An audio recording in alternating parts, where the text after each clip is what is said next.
Hi guys, this is Gas 102, and the topic for today is the ideal gas law. And your homework will be the worksheets Gas 4 and 5, which are posted to Canvas.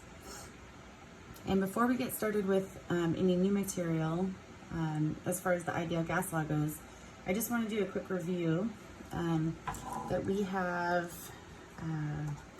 4 variables with gases.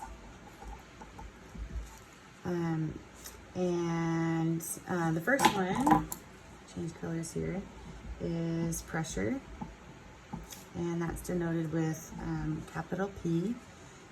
We have volume, capital V. We have temperature, and that's denoted with a capital T. And then we have moles, and that's denoted with a lowercase scripted n. And remember that pressure is the force per area exerted by gas molecules.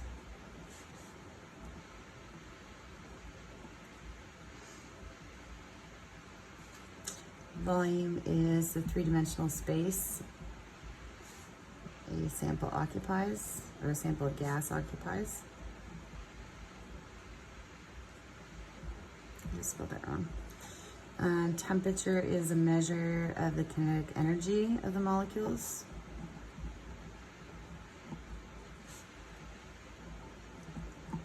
And remember, with gases, we always do degrees Celsius plus 273 and use Kelvin. And then moles is just a measure of the number of particles of gas.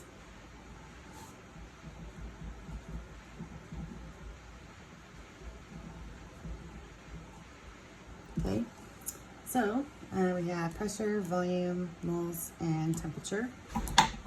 And we learned Boyle's law, Charles' law, and Gay-Lussac last week. And this week we have the ideal gas law. So this is new material here. And the ideal gas law looks like this. It says that pressure times volume for any sample of gas is equal to the moles times a constant number times temperature.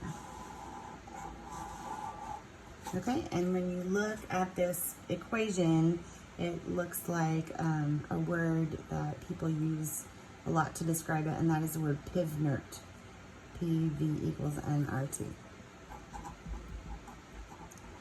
So this is, pivnert is the ideal gas law's nickname. And when you use the ideal gas law to find an answer, to use the ideal gas law is pivnerting something. And that's not, and this is Berglund thing, that's a chemistry-wide thing. So if you're using the ideal gas law, you're pivnerting it.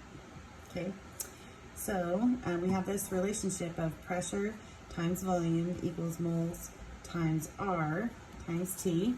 And let me just go ahead and break that down, what each of these are. And I'm going to give this to you in terms of liters, atmospheres, moles, and Kelvin. So pressure, we're always going to use atmospheres. So if you're given any other type of pressure units, you have to convert to atmospheres with the R value that I'm going to give to you.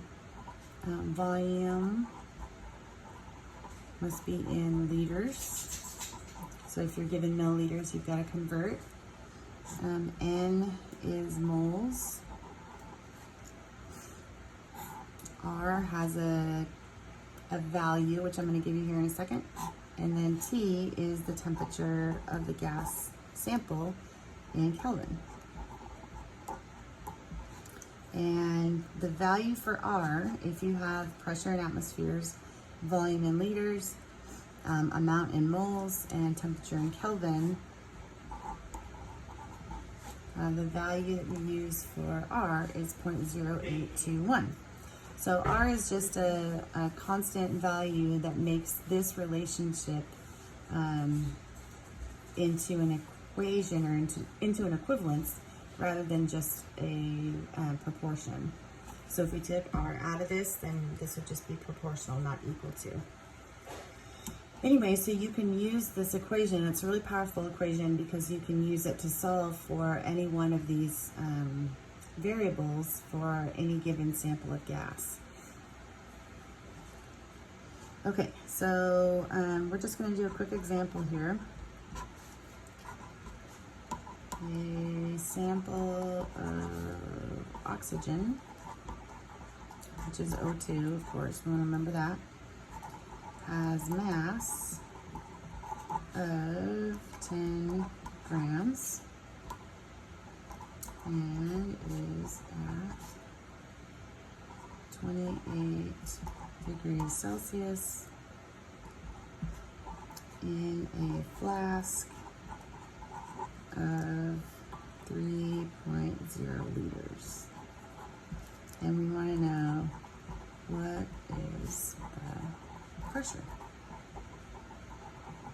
So I have 10 grams of oxygen at 28 degrees Celsius in a flask of 3 liters, and we want to know what's the pressure. So we have all these numbers, and we just want to go through and identify what each of the numbers is going to represent. And down the left-hand side, this is how I was, trained to use Pivnert, that I always write all the variables here on the left, and then I just go through and take the information and translate it. So we could identify 3 liters as our volume, and our temperature is 28.0 degrees Celsius, and we can go ahead and add the 273. And I just realized I don't have my calculator. Hang on just a minute.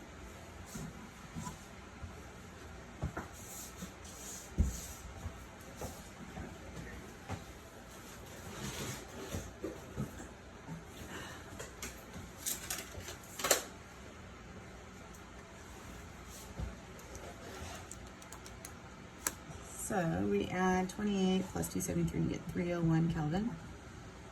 And our pressure is the unknown. R we know is 0.0821 always, anytime we have liters, atmospheres, moles, and Kelvin. And then our N is going to come from this 10 grams. So we're going to take the 10 grams, and since it's not in moles, we have to convert to moles. So we'll go 1 mole of O2 has a molar mass of 31.998. So we'll go 10 divided by 31.998.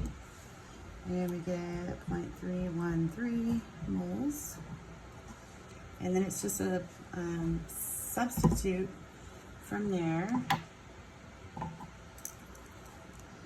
So we have PV equals nRT. Pressure is our unknown, so we're going to leave that as P. Volume is 3 liters. And this here, I'm going to scoot that over. N is 0.313 moles. R is 0.0821, and T is 301 Kelvin. So now we have to do a little bit of baby algebra. We're going to solve for P, which means we're going to do all this multiplication, and then we're going to divide both sides by 3.0. So we cancel out the 3 on the left side. So 0.313 times 0.0821 times 301 and divide by 3.0. And we get pressure equals 2 point, how many sig figs do I have? I only have 2. So 2.6 atmospheres. So you're always going to get your answer out in atmospheres. If you're asked to answer in any other unit, you'll need to translate it or convert your units.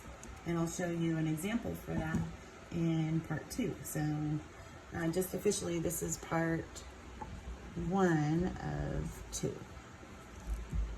Okay, thank you.